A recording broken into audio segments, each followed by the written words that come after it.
Right, well, welcome back, and you should be on part 2 now. And here we are. There's me little lines I put in there just to show you that I've not done anything. I ain't gone round it with a bowl gouge while you've not been here. Just gonna clean that little edge up. That's all it takes. Right, I'm just coming in and tipping my tool again. I just want to get down to some depth here.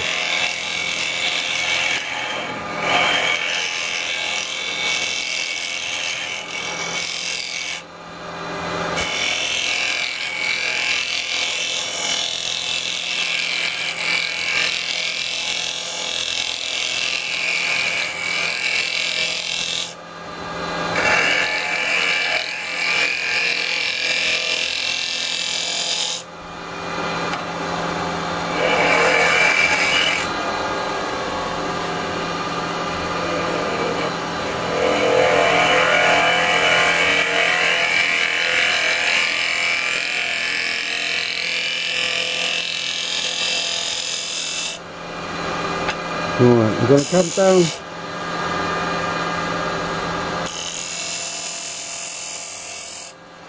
Let me go that way on there.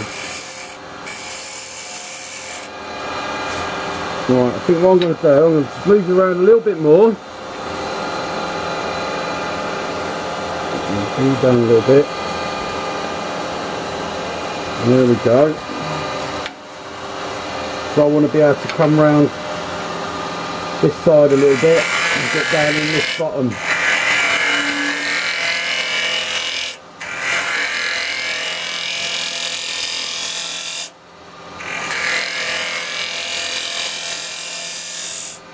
Right, now then, I don't think that's too bad a finish on that.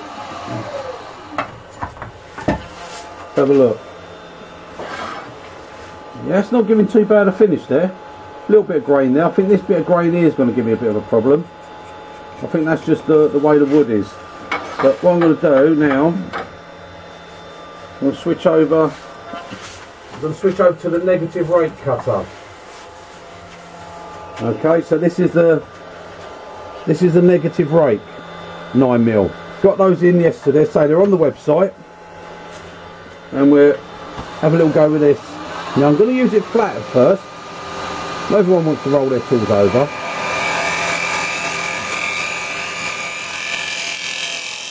But I am still coming round on that tip. I'm not pushing in sideways. I don't want to use the side of the cutter. Now I'm going to come round. Just going flat. Right, let's have a look. Let's see what the negative rake cutter does. That's a bit better. There's a little bit. Let's say that's going to be that grain. Now, what I want to try and do there is I want to try and do a push cut and see what difference I get. But first off, I'm going to do it flat. That is just cutting flat. So now I'm going to go flat. So I'm going to go in.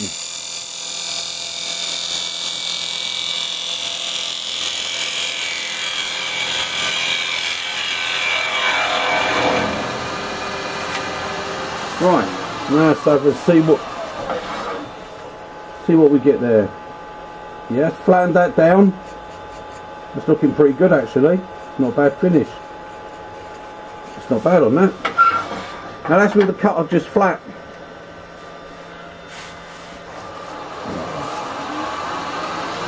Right, I'm going to roll it over. I want to come along here. Get some more dirt. I'll take a bit more off of this side, just here, a bit deep in here, a bit thick. It's going to work there for the moment.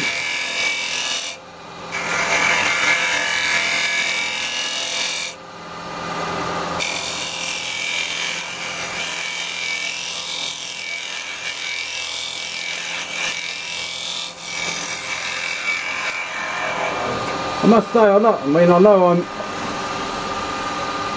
just remember I've got a recess in that bottom, so I don't want to go too mad on the bottom. I know I sell these, and I'm going to say they're good, but I wouldn't if they weren't though, be honest with you. I wouldn't say they were good if they weren't good. But I am really, really impressed with these.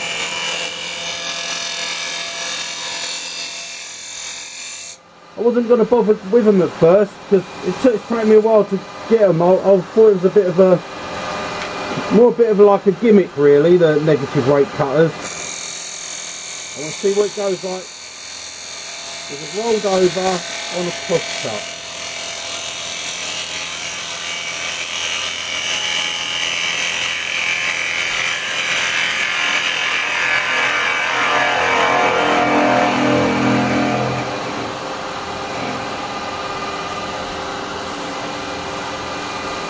Well, there's a lot of sawdust in there, so I'm going to have to stop it. I can't feel. Look. Right, yeah, that's a... I'll have a quick... Give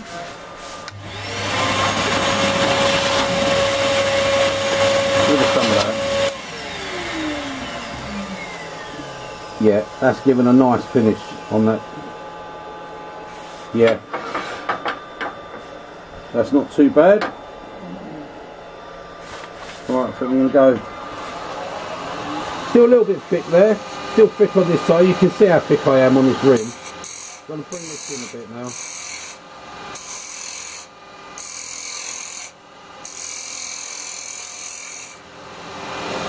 Right, I'm now going to still come and remove some more off of this side. Got it all rolled over.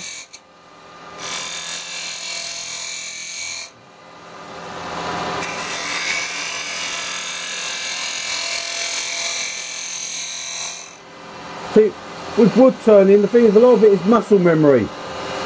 So if you always work off the tip of your tool, even though it's a carbide, and you can use it sideways, I don't, so if I can help it. If you work off the tip, you'll always do it, because it's your muscle memory. And then when you come to move on to doing bowl gouges and things like that, you'll automatically get the right angles in the right position. And it won't feel unnatural to you. Now, I'm not going ultra thin with this side. All I want to do is get that smooth. Now, what I want to do is have a cut like this and come round. Now, like I've said before, if you do a push cut, where you might come here with your bowl gouge and be able to push in and follow around, you can't with this because your cutter's going to be up. And if that catches that side, it's gonna drag you down like that. It's not gonna kill no one. It's not gonna hurt you that bad, but it's gonna ruin your piece. It's gonna give you a nasty little shock, and you won't want to feel like rolling it over again. So what you got to do, what I want to do first, I want to stop that and just have a look at what finish I've got. Right. Now, in all honesty, I think actually a pull cut. Although I'm getting this flaking on the end there, I can clean that up, I'm not worried about that. But pull cut is a little bit better, but I've still got a bit of depth to go in the bottom there. So, there's not a lot of difference between the pull or the push on this, finish wise.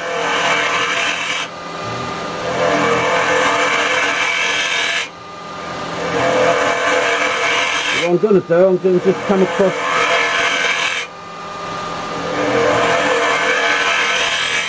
I just want to get some off the bottom. Bit thick. Bit too thick in the bottom of that. Right, where am I now? Yeah, I'm just getting into that, I'm below that curve, so I'm going to stop at that. Give that my final little pass across there.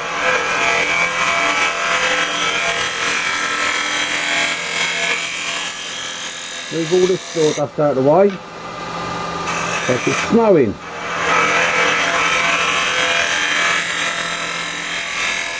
Right, but now what I want to do is I want to come across here. Get my tool rolled over. Now, like I say, when you're going to go down, you can't come like this. You've got to come off that tip, just so that you don't get that catch.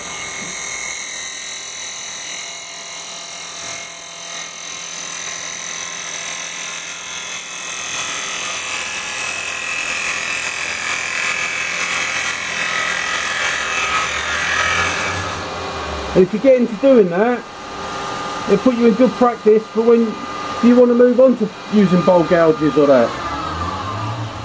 Right, let's just have a look and see what we've got.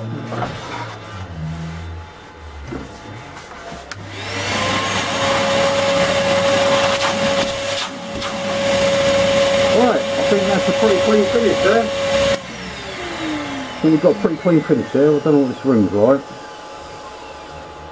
A very little bit just there on that rim, so I'm gonna give that a little tidy on that rim there, and I don't like that. It's a very sharp edge on this outside, so I don't want that sharp edge. So it's all rolled over. I'm going to come around, take that bit off. It's all rolled over. I'm going to just gently, very gently, just take that edge, that's it. I don't want it sharp. There you go. It's not bad shape. I'm going to go with that. I'm going to do a bit of sanding on there and get that finished. Yeah, starting with a 2 foot. Oh, I've got probably, sorry, it's going to get probably, but I'm going to bring it back round here now. Probably going to get a little bit noisier again because we put dusty straightener on.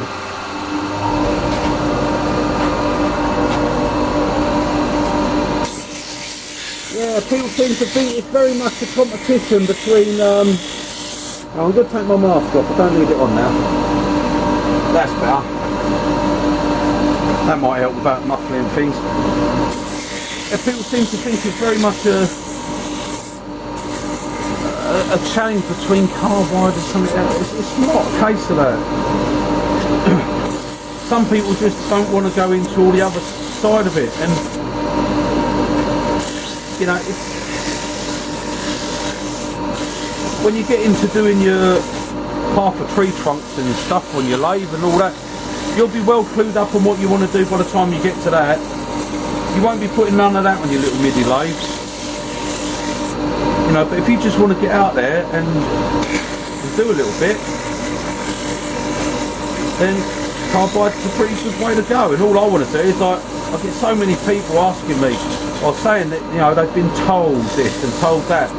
You can't get a good finish. You're going to have to start sanding with 80 grit paper or 60 grit paper. I've never started sanding with that. Never ever. And I never do. I mean, this is, let's say, you can see that's a 180 grit. I've only done a little bit. I won't always go as coarse as that, but normally a 180. And then this has been well used. I suppose I should change these really, shouldn't I? Let's not be tight. I've got a load more coming actually. I've just ordered a load, so I'll be doing a bit more sanding.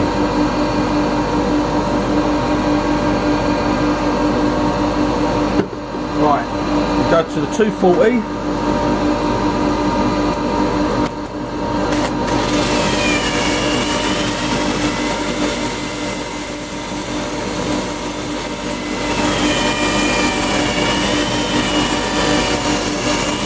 I'm hoping if I can get hold of some of the wood, I'll be able to do a hollow form and show a bit of the deeper hollowing. Show you how the deep hollowers work. I mean, they're not for you. I'm not talking massive vases. They're not those sort of deep hollowers. But once you get over 5 inches deep, that's quite deep. That's quite deep to be hollowing. So yeah, I want to get into so I can demonstrate how they work with that, because they're pretty good. It's just like I've said before, I don't have those sort of woods. They're not what I use really. Right, that's that. 240 grit. I'll go for my 400. Oh, there you are, 400 grit.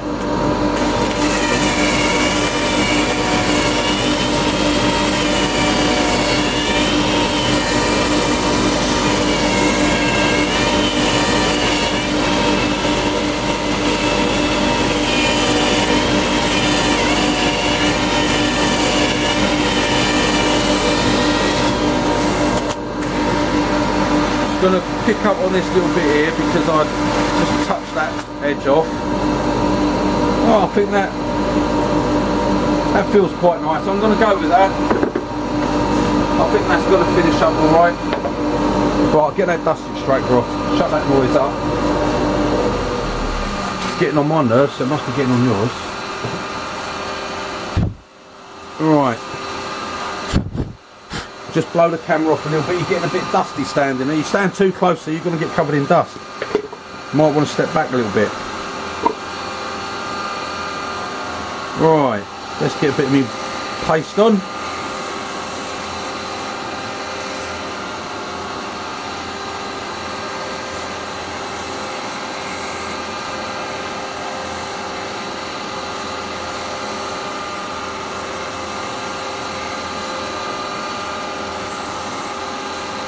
Yeah, I've always found like wood turning I find can be a little bit like the old fly fishing. I love my fly fishing, but it can be a little bit traditionalist. Oh, you got to do this, you got to do that, you should wear this, you should wear that, you should use this rod, that rod. Nah, I can't be doing all that. It's a bit like the wood turning, you know, if you're not using traditional tools, you're not turning, you're not wood turning. Well, I'm sorry, but you've got to move with the times. I'm afraid when I first started wood turning, there was no carbide tools about. I mean, my first ever tools I used were normal carpenter's chisels, and I had a couple of them, and I made them into a skew.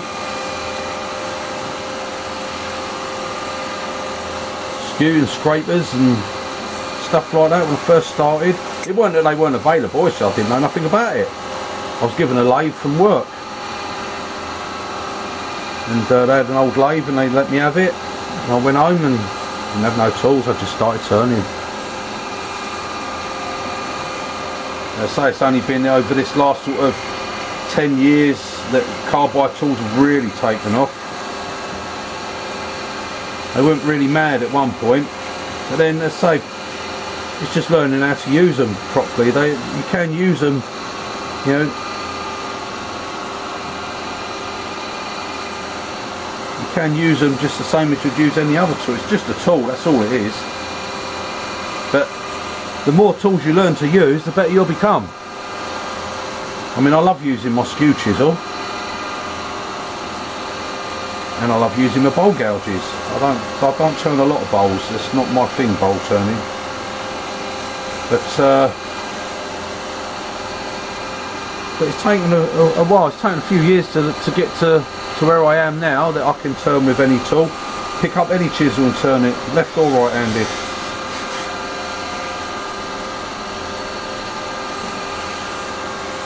But don't just think just because you're using a carbide chisel that you can't get a finish. Right, that's done now. So I'm going to stop that. I'm going to have a look. So I'm going to get a little bit of tissue so I don't mess that all up. Well, I don't think that's a bad finish.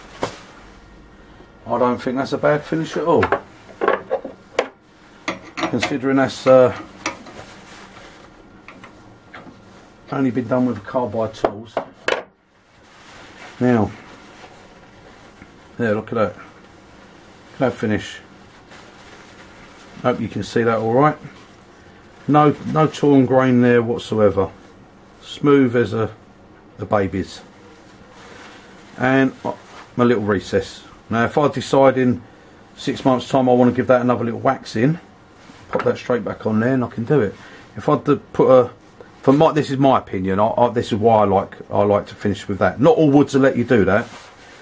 Yeah, it depends on what you're actually turning. But if I can do a recess, a mortise, then I will always go for that. It doesn't have to be over deep. You can see I've just hollowed that whole bowl, and you can see the depth of that.